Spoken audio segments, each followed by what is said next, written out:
I imagine there's a number of states in the international system that are looking at this and saying, this was a black hole for security. This was a vacuum.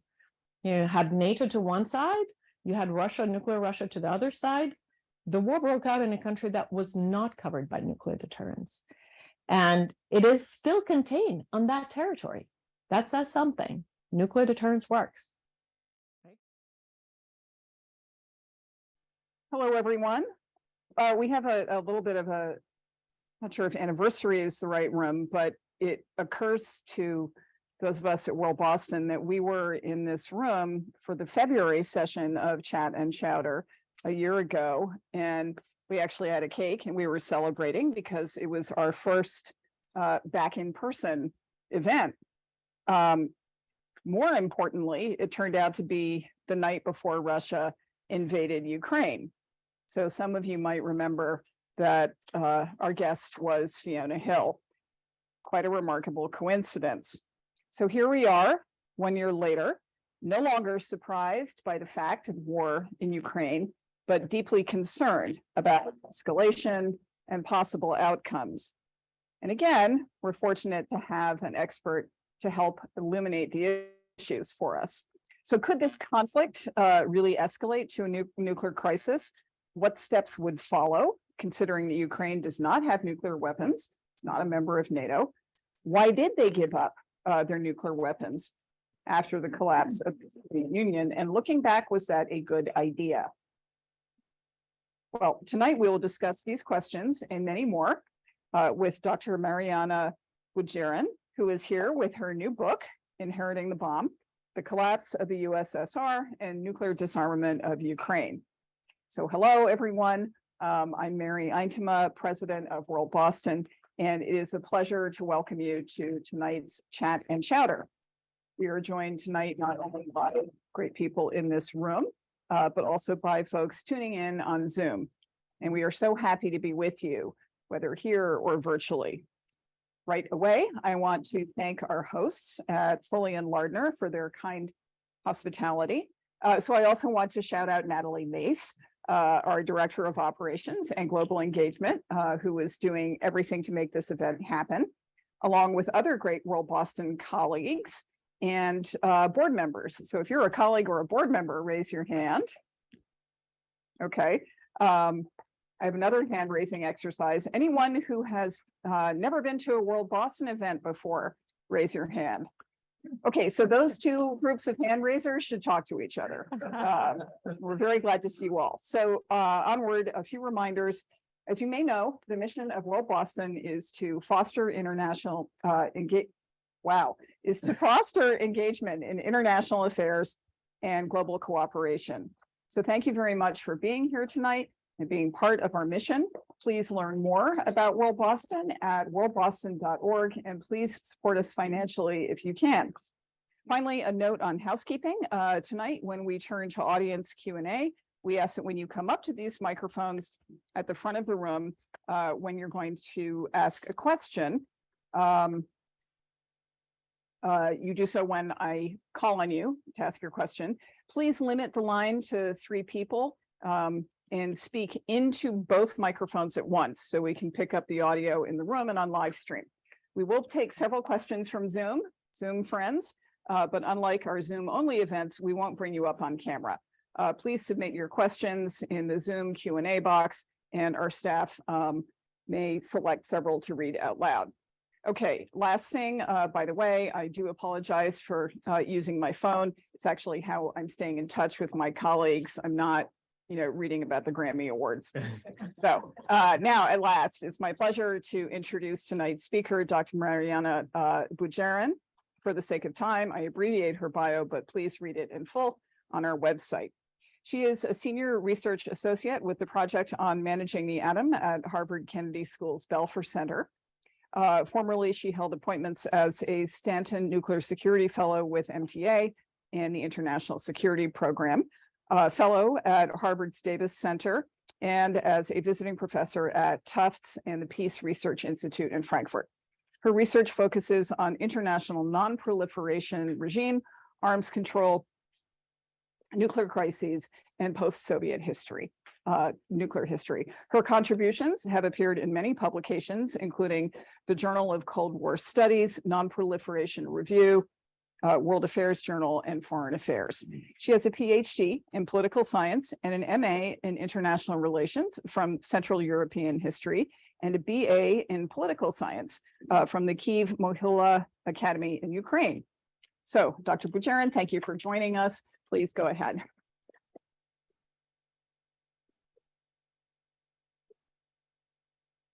Thank you so much, Mary, for this kind introduction, and thank you so much for hosting this book talk. It is my pleasure and honor to address this audience, and I was told I can take my wine with me, so this is exactly what I'm doing. So I titled this talk, A History of Ukraine's Nuclear Disarmament and Why It Matters. And I'm going to answer the last bit first because it's the easiest one to tackle. It matters because there's a war in Ukraine. There's a large-scale conventional war, the most intense conventional conflict since World War II, in terms of the way ammunition is, the rate of ammunition use, and the casualties and so forth, which we still don't know the full scale of. There's millions of people displaced, millions of migrants flooding Europe, mostly women and children. A Ukrainian writer from Kharkiv, actually in eastern Ukraine, one of the first targets of the Russian invasion, conjured up an image of snails, you know, these women carrying their homes on their backs, kind of crawling to different corners of Europe. This is, this is the scale of disruption and destruction that is caused. And certainly Ukraine's nuclear history gains a new importance in this light. As Mary had mentioned, Ukraine at some point had nuclear weapons, whatever it means, and at some point in the early 90s, it decided to surrender this nuclear inheritance that it inherited from the Soviet Union. And the question of how did that impact Ukraine's security? What does it mean for other states who are in a similar security predicament as Ukraine is today? What kind of conclusions they will make about the value of nuclear weapons? Those questions are really important right now. So, as some of you may know, after the Soviet Union fell apart in 1991, Ukraine inherited part of the Soviet nuclear legacy. And in 1994, so relatively a short time, right? We're talking 3 years. Think about Iran nuclear negotiations. They've been going on for decades. But in relatively short time, Ukraine decides to surrender this nuclear inheritance, join the Treaty on the Non-Proliferation of Nuclear Weapons, which is this, large international treaty, the most comprehensive arms control treaty we have, right? And it does so in exchange for a deal. There's a deal associated, nuclear deal. We talk about Iran nuclear deal, there was a Ukraine nuclear deal. And part of that nuclear deal included compensation, financial compensation for the valuable fissile materials that were contained in nuclear warheads, highly enriched uranium and plutonium and so forth. Part of the deal included economic aid and other things. And part of the deal included security assurances to Ukraine, pledged by 3 nuclear weapon states. Those 3 states were so-called depository states of the Treaty on the Non-Proliferation of Nuclear Weapons, so sort of the guardians, as it were, of this treaty: the United States, the United Kingdom, and Russia. Fast forward 20 years, 2014, Russia breaches these security assurances. The security assurances included commitment not to respect Ukraine's international borders, not to threaten or use force, any force, not just nuclear threats, force against Ukraine, and of course not to threaten Ukraine with nuclear weapons, right, amongst other things. Russia breaches these commitments. The West responds in the way that it responds. And then, 8 years later, we have a new campaign. In Ukraine, by the way, it goes by the name of the first campaign, and now it's a second campaign. In Ukraine, it's lost on no one that this war has been going on now for not a year, but 9 years, since 2014. On the nuclear issue, two main narratives, as it were, two main positions that I can at least detect emerge. In Ukraine, it is one of regret. Kind of the simplified public narrative is we had the world's third largest nuclear arsenal. We gave it up for nothing, for a piece of paper that Russia basically gave up. And the West did not react accordingly, right? And had Ukraine had nuclear weapons, it would not be in the situation that it is right now. That's kind of one position.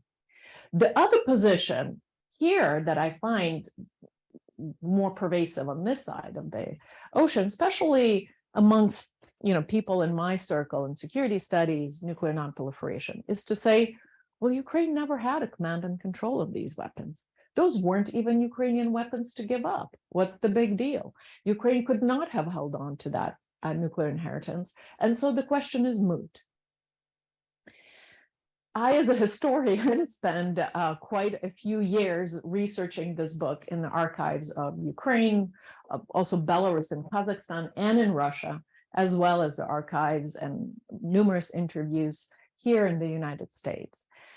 And my conclusions are that the truth is somewhere in between, right? The truth is always more complicated and more nuanced.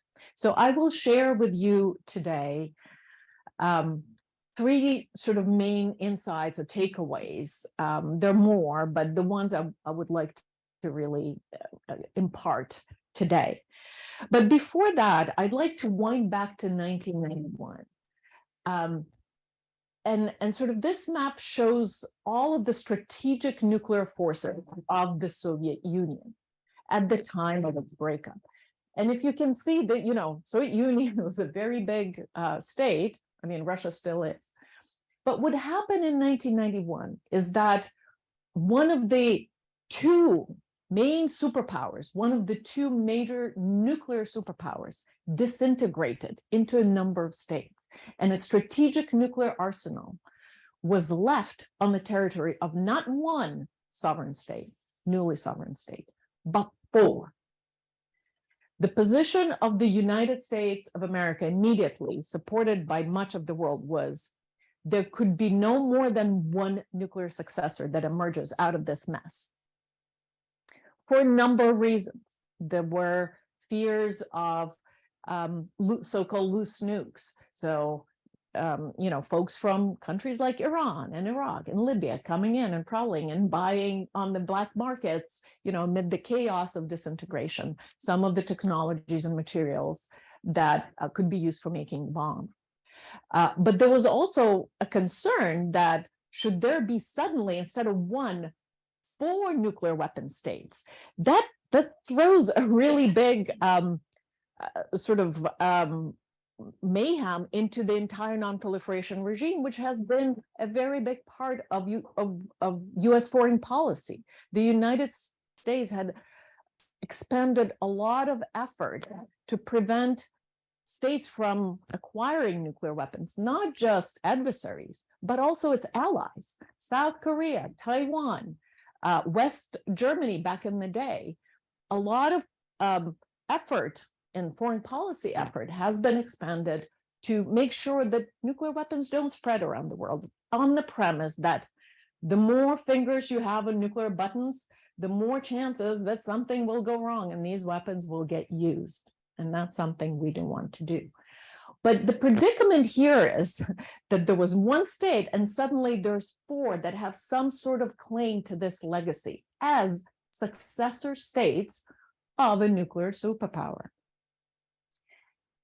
The fact that Russia emerged the only nuclear state took a transition. It took a negotiation. It took an effort. Today, we forget that it's not just, it wasn't automatic, that there was a process associated with it. And the negotiations around Ukraine's nuclear legacy and how it would be dealt with were the kind of the biggest, most complicated part of that post-Soviet nuclear settlement. So what Ukraine inherited, in addition to what really did amount to the world's third largest nuclear arsenal, in terms of missiles and strategic aircraft armed with air-launched cruise missiles, as well as some 2,000 tactical nuclear weapons back in the day, was also a large military industrial complex, or a chunk of it, inherited from the Soviet Union. So people who say, oh, Ukraine didn't have, operational control of these weapons, certainly true. Could Ukraine have established it? It had the third largest, or one of three largest main missile producing missile manufacturers in the Soviet Union. In fact, at a time of Soviet dissolution, 70% of strategic missile warheads, so warheads on these missiles that are, kind of deployed in silos and so, 70% were deployed on Ukrainian-made missiles, made right here. We've done the design bureau, design here, we've done the machine building plant, a plant that at the time of Soviet dissolution employed some 60,000 employees in the larger kind of complex. It's huge.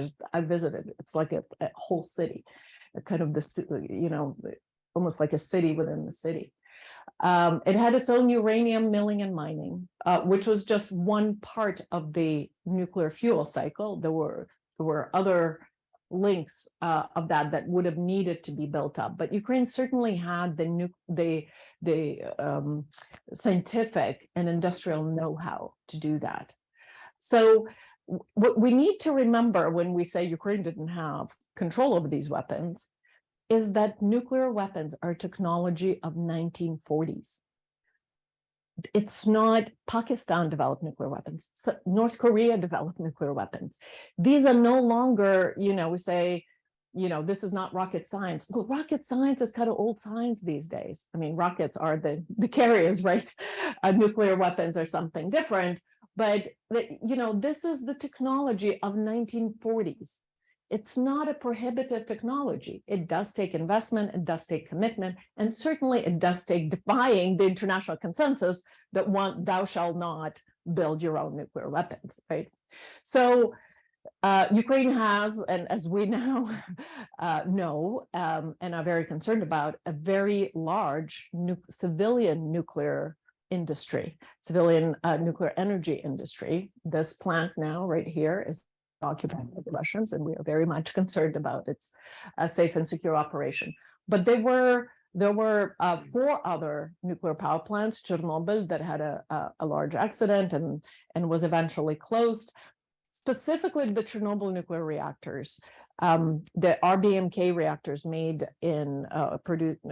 manufactured in Russia, those were derivative of weapon grade sort of plutonium producing reactors. It was part of the problem why they were unsafe. So which means, I'm not going to bother you with this kind of technological mumbo jumbo, but that means that the spent fuel they produce on the the byproduct of nuclear reaction lended itself very nicely to separating plutonium out of it. So it was a plutonium producing type of reactor. So what I like to say, what Ukraine inherited really was a very, very generous and a very handsome proliferator starter package, right? No, it did not have these weapons as a ready-to-go nuclear deterrent, but it certainly had the capacity to turn it into that, and it chose not to do so. So this is the point I've been trying to elaborate, that Ukraine did have options and it did have agency, right? It did make decisions. It made the right decision in the end, the way I think it. But the fact that Ukraine made the right decision, we should not absolve it from us kind of acknowledging that there was a decision to be made in the first place, right? Plenty of states make wrong decisions. In addition to having this capacity kind of material capacity, as it were. What Ukraine had and tried to belabor and negotiate with was this claim to be a legitimate legal successor of the USSR in every realm, including the nuclear realm. And it was not an outlandish claim. Ukraine inherited all the conventional armaments that were left on its territory after the Soviet dissolution, all the tanks and the aircraft and the artillery and everything else. And nobody, you know, in the international community said, oh, no, no, no, those are Russians, you should give it back. The reason why that the nuclear part of inheritance became an issue was because there was this international non-proliferation regime that framed and governed, as it were, in nuclear possession in the world, right? In kind of having these normative rules and guidelines set for it. So that's takeaway number one. Now, a little bit about the decision itself. What was part of the deliberation? I know, the people in this room probably don't think that way, but if you're a political scientist, oftentimes you look for what are the driver, what is the one variable that explains it all. If you like, this is the really, really important thing. What more historically nuanced research shows is that the world is complicated. And when you deliberate decisions like nuclear arms, oftentimes you consider a whole array of things. It's part of the very exercise of nuclear decision making, right? To consider the pros and cons of the possible of all the possible options in all the possible realms. So there were things that kind of weighed in favor of retaining these nuclear weapons. One was a security concern. The relations with Russia soured right away. Ukraine understood that maybe this new Russia, that even under Yeltsin, who promised that Russia is not going to be an empire, it's going to be an equal amongst equals. That's a quote. Ukrainians had suspicions about that. Problems started over Crimea, over the city of Sevastopol, over the division of the Black Sea Fleet. It was a Soviet Black Sea Fleet, but Russia claimed it was, theirs, and there was all sorts of disputes. And relations soured, and much of the Russian political spectrum never fully accepted Ukraine as an independent sovereign state. Many of Ukrainians today could say, I told you so, right? Those concerns were dismissed at the time, but proved to have some purchase. Status concerns, right? They thought Russia and the Soviet Union have historically been conflated in regular speech, but also surprisingly amongst very savvy analysts and very savvy, historians and social scientists. They use these words interchangeably. Soviet Russia, Russia, Soviet Union, USSR. That was all one and the same thing. It was not. And therefore, when the Soviet Union collapsed and all these new nations emerged, much of the world was taken by surprise. Like, wait, where did they come from? The earth just opened up and there were the Kazakhs and the Belarusians suddenly, and the Georgians and Ukrainians. So what part of this negotiations of Ukraine over the nuclear inheritance, and insisting that Ukrainians had a legitimate claim to that inheritance, was to prove this point to the world that you cannot conflate Russia. Russia is just one of, it's the biggest, it's the most powerful, yes, but it's one of the legal successors of the USSR. Other states have their claims too. The desire to keep US policy focus on Ukraine, because as long as Ukraine had nuclear weapons, there were all these high-level delegations rolling into these capitals in Minsk and Almaty and Kazakhstan, the capitals that would be completely irrelevant to Washington otherwise, right? So they just emerge, these new sovereign states, they emerge from this evil totalitarian empire. And when the Americans show up, the first and actually only thing they really care about is what are you going to do with these nuclear weapons. So that sort of kind of elevates the importance of these weapons for Ukrainians, and they think, hey, if Americans really, really care about these things, maybe we should too. What one of the Ukrainian sort of foreign policy officials said, had Yugoslavia had nuclear weapons, the West would not have let it descend into this bloody chaos. Would have been a lot more involved. So, there was kind of this interesting logic that this was not only for the sake of kind of deterring Russia or hedging against Russia, it was also for the sake of keeping US focus on Ukraine, because that issue is important. And of course, as we know, there are internal interests, domestic lobby groups, the parts of the military and military industrial complex, they certainly didn't want to see their livelihoods go away. So they lobbied for conventionally armed ICBMs and kind of preserving these forces for as long as they could.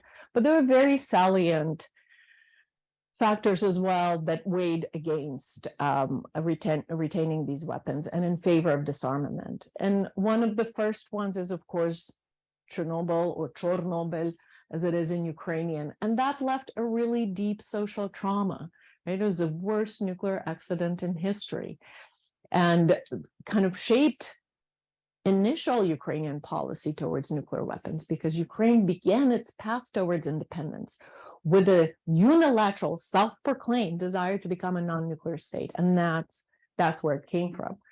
Another part was that building up the missing links of a fully fledged nuclear weapons program would have taken investment, would have taken commitment of resources at a time when those resources were really scarce.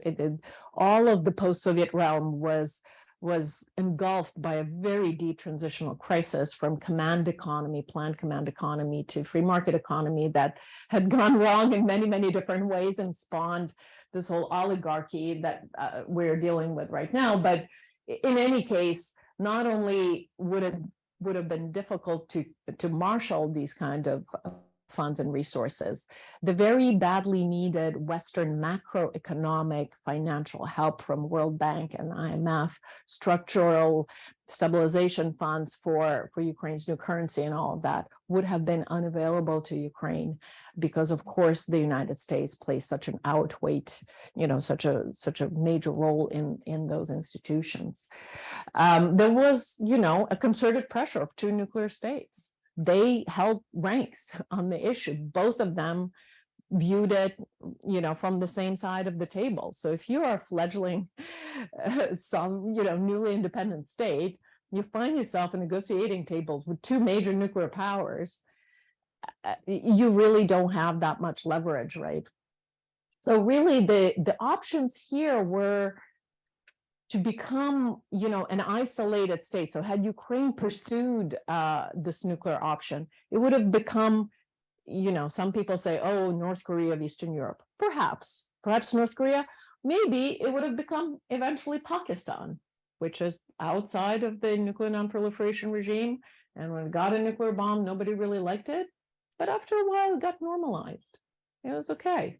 We don't think of Pakistan as some nefarious pariah state right now, but it's a nuclear armed state. The same with India, the same with Israel. There are states outside of the international non-proliferation regime that are now getting more and more accepted. So we don't know that path, but even at that moment, that would have been a very tall order for Ukraine.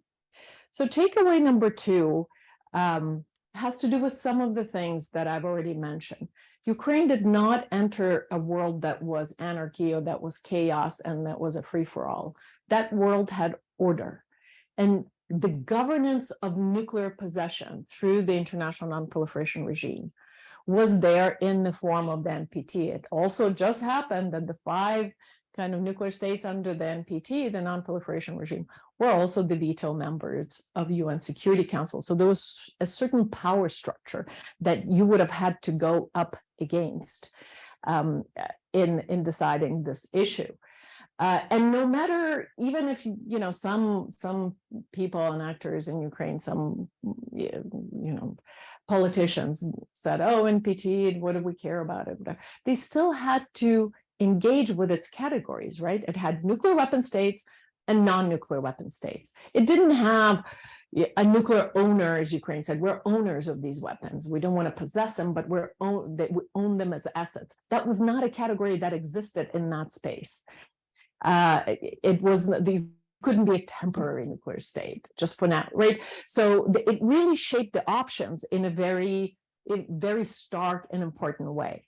And then there was also arms control architecture that, arms control treaties between the Soviet Union and the United States that had to be implemented, right? They had to be multilateralized. All right. And my last takeaway is about that Budapest memorandum. It's about those security assurances that were pledged to Ukraine.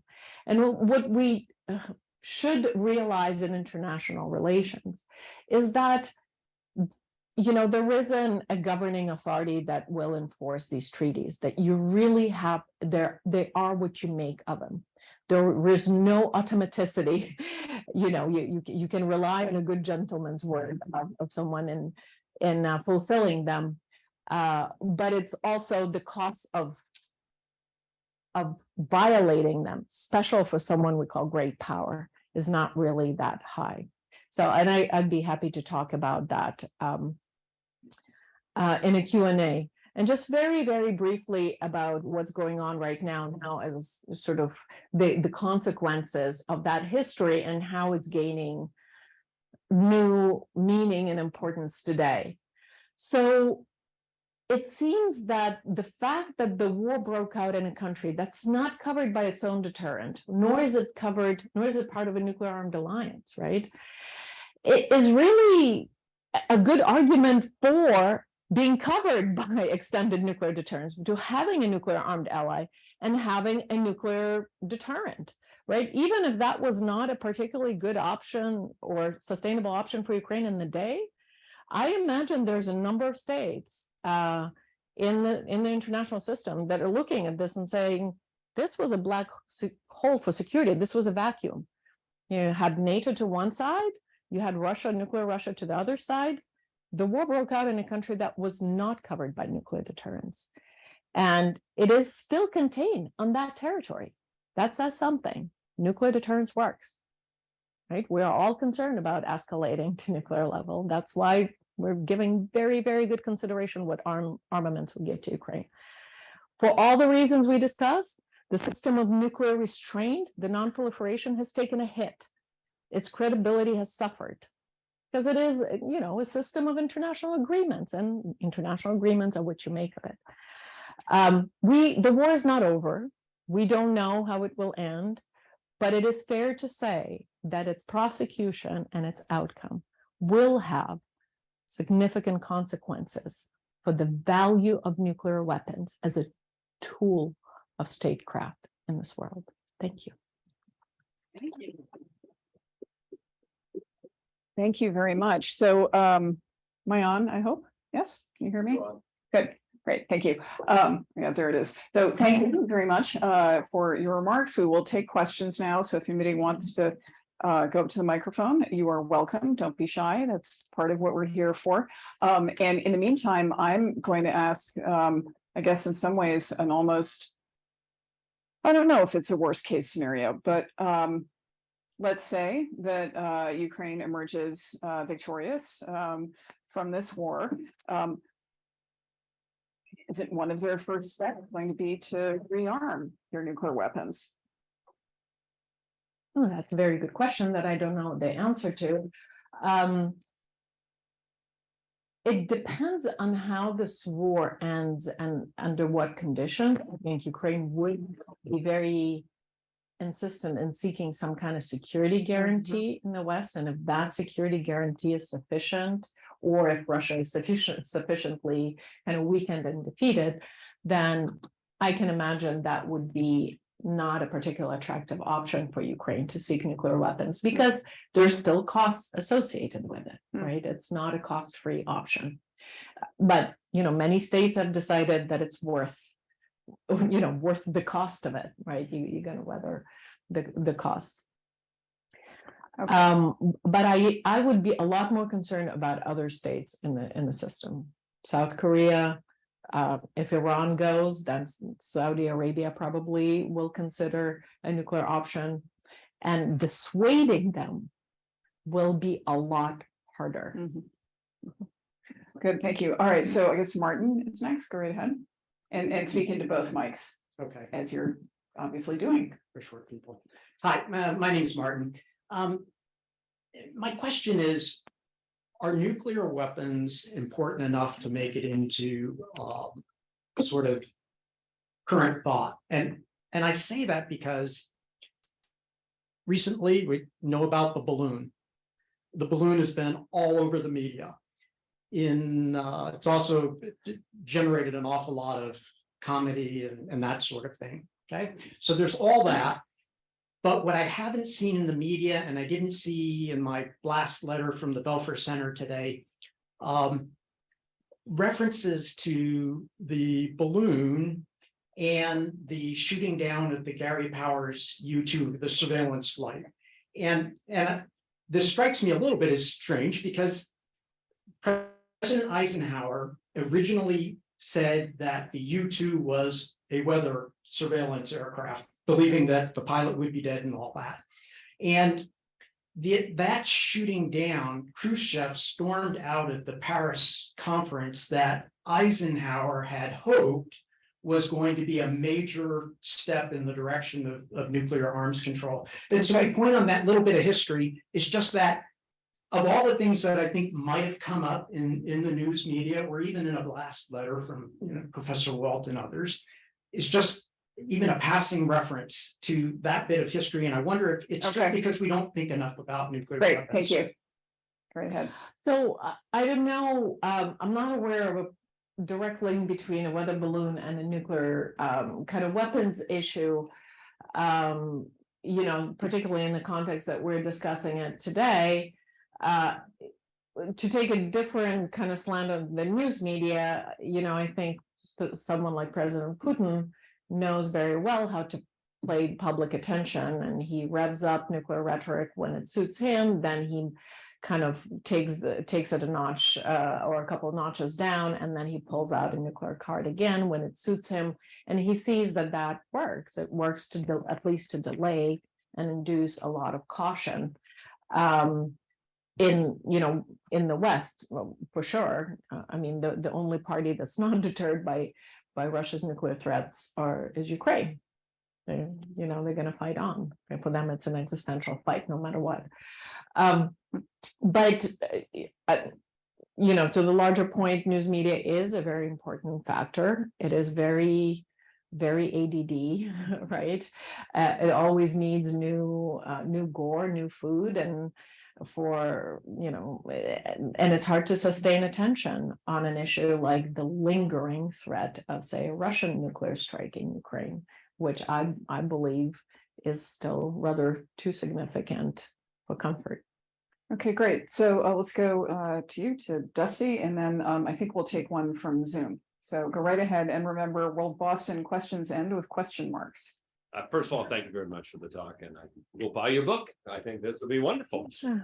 You actually answered the question I was going to ask, which is which of the countries you expect or not think might be the ones who are thinking about nuclear deterrence. But what would it actually take for a country to be able to develop a nuclear capability which really would serve as a deterrent?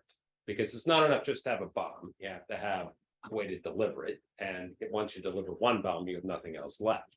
Okay. So were I a dictator of some country and had some resources, what would I want to do?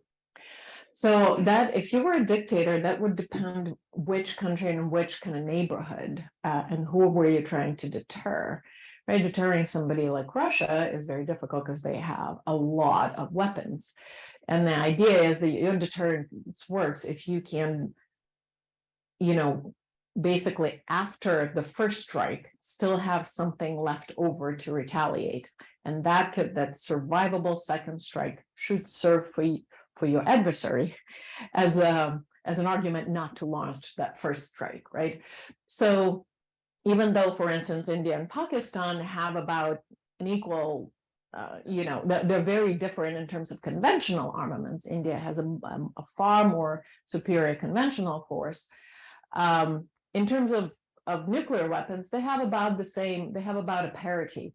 So there is a reason to assume that nuclear deterrence would hold between those two. But, these are all like, we don't really have very good data for how deterrence works for a very good reason, right?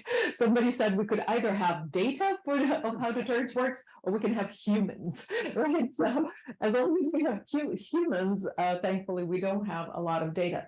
So these are kind of things that we think about, but you're very correct that it's not just developing a bomb and nuclear fuel, it's developing reliable delivery vehicles, and it's ensuring that that they are survivable, that you are not, a sitting duck there and you can be demolished in the first strike. Thank you. Great. Okay, so May, our colleague May, is going to read a question from Zoom. This is from Joel. So step right up to the mic. This is from Joel Sokolsky. How did the US and its allies respond when Russia appeared to threaten the use of nuclear weapons in the midst of the current war? Were Western nuclear forces put on a higher state of alert? No, they were not. What the West's response to nuclear threats were actually to take nuclear things off the table, to not kind of bite onto that bait that Putin put forth. Putin put Russian strategic nuclear forces on a higher level of readiness, which actually is not the same as a higher level of alert. It's just putting more people on command posts for, sort of as contingency. So it wasn't, as terrible a deal as maybe the media made of it, but he has been very deftly using nuclear threats, right? He issued nuclear threat when he invaded. He, all sorts of officials around him have been engaging in what I call loose nuclear talk, hurling these threats here and there. Mr. Medvedev has been more Catholic than the Pope. I mean, he's been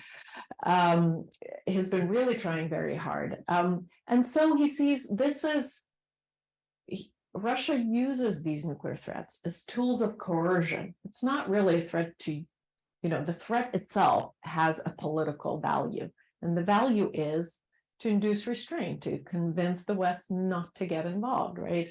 To convince the West not to supply certain weapon systems, right?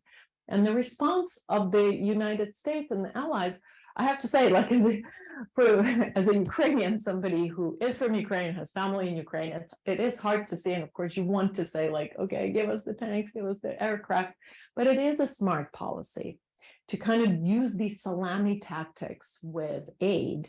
So there isn't a one big kind of event where you release a huge amount of aid that could serve as this sort of, pretext or reason to respond in some kind of really major way by the Russians.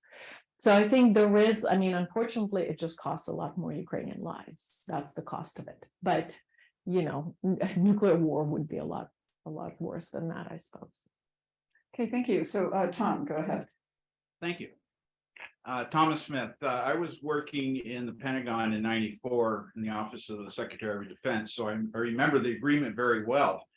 So I'm curious as to what you might have unearthed about the discussions in 2014 in the Pentagon or the administration about what do we do after Russian violated Ukrainian space. That's a very good question. I have not unearthed anything because I didn't look for anything in the Pentagon from 2014. And my understanding is those things would largely be still not available to researchers. They're still too recent. From what I understand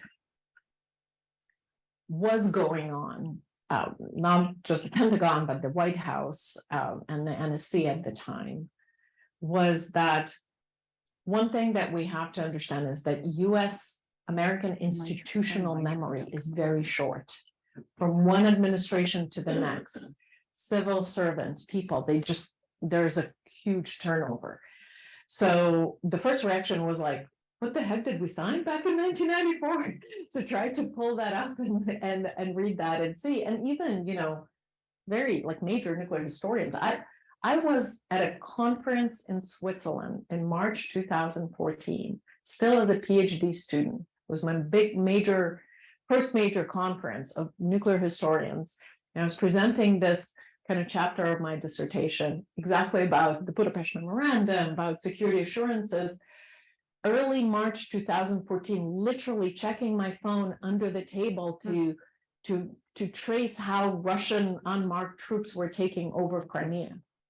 I mean, it was like reading yesterday's news and seeing the history change in front of your eyes.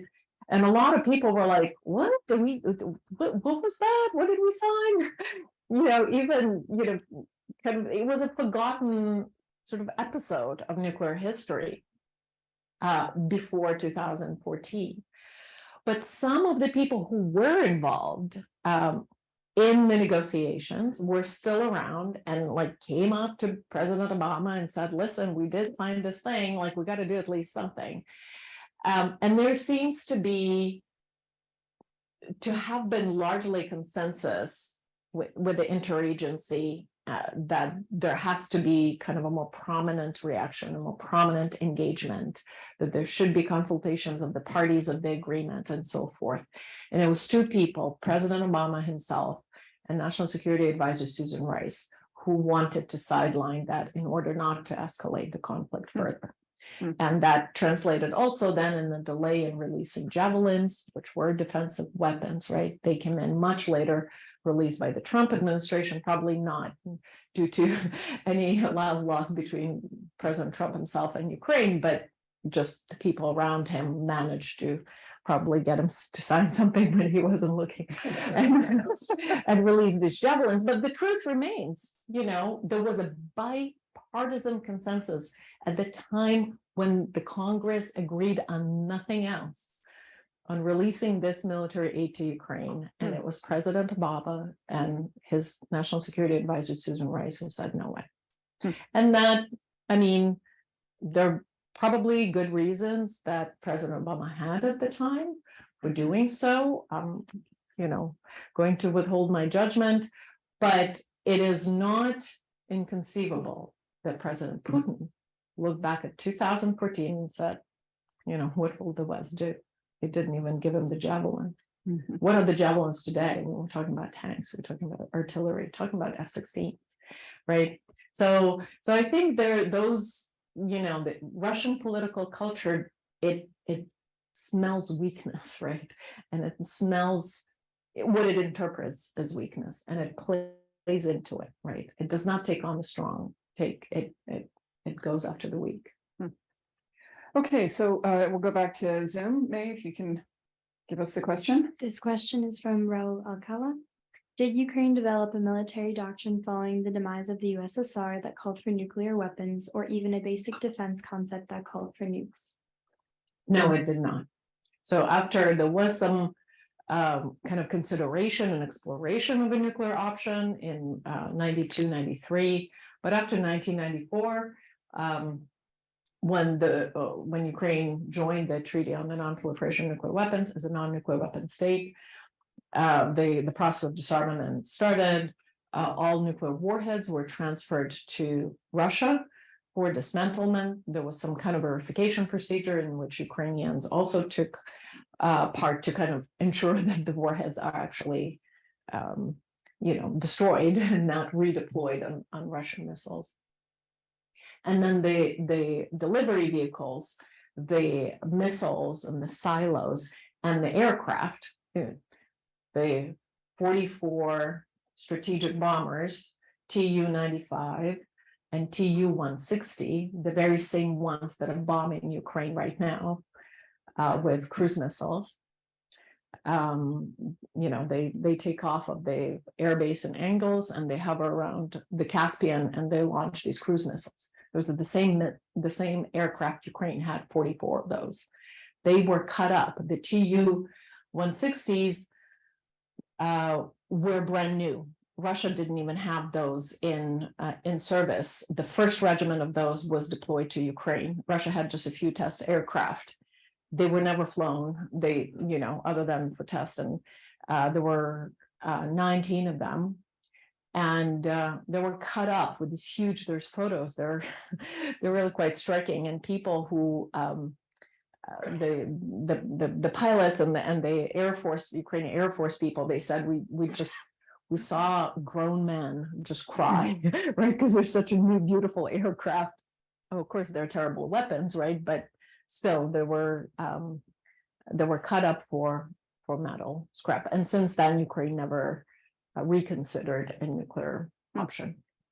Okay, thank you. I think what we're going to do now to get to the questions that are waiting is take two questions at once, and then we'll wrap up this portion. Going to go in a non-nuclear way for a moment. Last week, there was a former ambassador who came out with the suggestion of a neutral zone of Crimea and Donbass, some sort of joint enterprise, perhaps demilitarized. Do you see that gaining any traction in the event that Western fatigue for aid continues over the next 12 months? Okay, and do we have a third question there? All right, we'll see how we do on these two, because we are starting to run out of time. My question is actually just the extension of that initial question about if you could put your diplomacy and geostrategic hat on for a second. You mentioned security guarantees, which in the case of Crimea was ripped up, as you said, in 2014. But now, as part of the theoretical construct for a peace, which we don't know when that'll be, would be some form of territorial concession in return for security guarantees. And so I'd like to know what your thoughts are about how that could be constructed to be acceptable to the West, and obviously, most importantly, to the Ukrainians. Yeah, so you'll knock those two out in just a minute. Yeah, let me just tell you how to negotiate this whole war. Right. So the major problem that faced Ukraine back in 1994 still remains. It's too big, too important for Russia to be easily absorbed into something like NATO.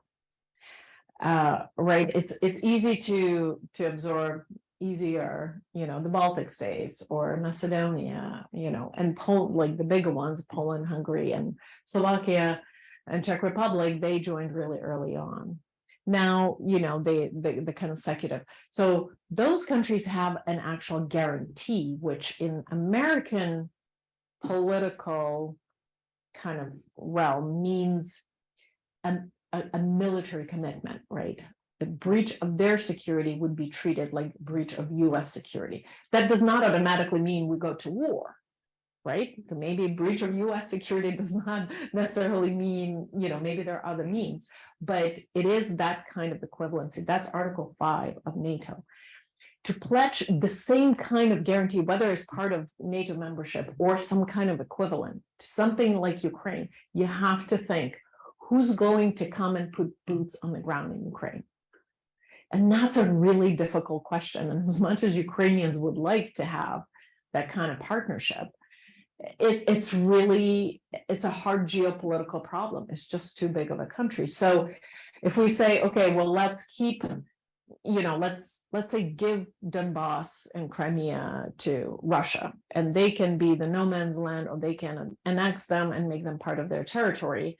And the rump of what's left of Ukraine, let's guarantee that. What could that be?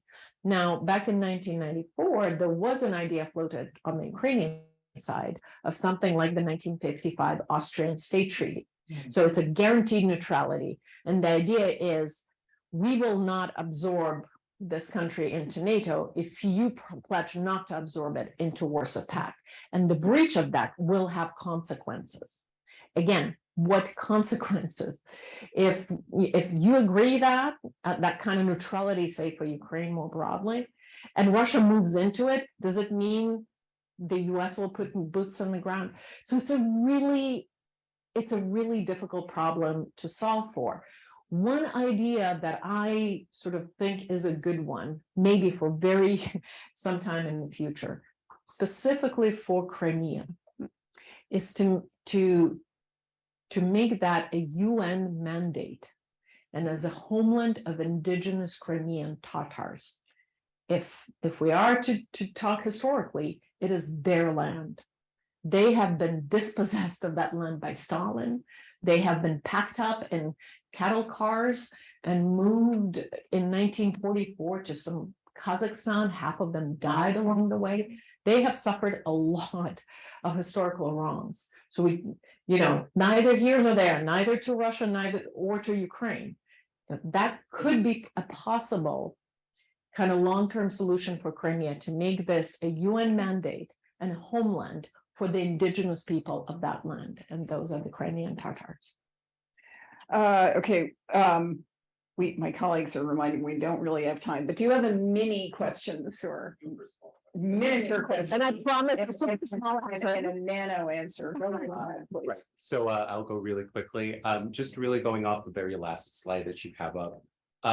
Second point actually reminds me of Tannenbaum's sort of thesis of the nuclear taboo. And I wanted to get your thoughts on what you sort of thought of whether or not that sort of thesis really still holds in this current reality. And the second question sort of on that is sort of how this entire concept really sort of locates itself in the idea of ontological security. Oh my And God. what really motivates actors to hold on to nuclear weapons or to restrain themselves from the use of nuclear weapons? Where do you sort of see that? Nano answered ontological security. Easy. So a nuclear taboo, the way Nina Tannenwald argued that was that there is it's not just deterrence. Nuclear deterrence is a threat of retaliation that prevented nuclear weapons from being used since 1945. It is also a strong moral prohibition against their use, not possession, use as terrible weapons of mass destruction. It's a good argument. It's a very Western-centric argument. We don't know whether someone like President Putin is governed, by nuclear taboo. He's sending thousands of his people to death as cannon fodder, right? And not to mention kind of his genocidal policies in Ukraine. So whether that applies, or that moral prohibition would apply to someone like Putin, we don't know. But there are consequences. There would be consequences for nuclear use. We don't know exactly what was communicated to Mr. Putin, but it seems that CIA Director Bill Burns met with Patrushev, his counterpart in Istanbul. There was a certain discussion, and after that, the rhetoric kind of was dialed down. So hopefully, fingers crossed, and then there's China and there's India, who also communicated kind of saying we will not stand by you if you break that. So, and I think for the world at large, there is something very special about nuclear weapons. They are, they are a different kind of weapon. So I think, our task now really is to enforce a nuclear taboo in Ukraine in lieu of nuclear deterrence. And that's a very difficult task. There we go, that existential summation. So our time for the stream has come to an end. Please join me in thanking Dr. Budjeryn. Good night, Zoom. And to all of you in the room, we're here until 7:30. We will have books for sale and for signing, and please enjoy.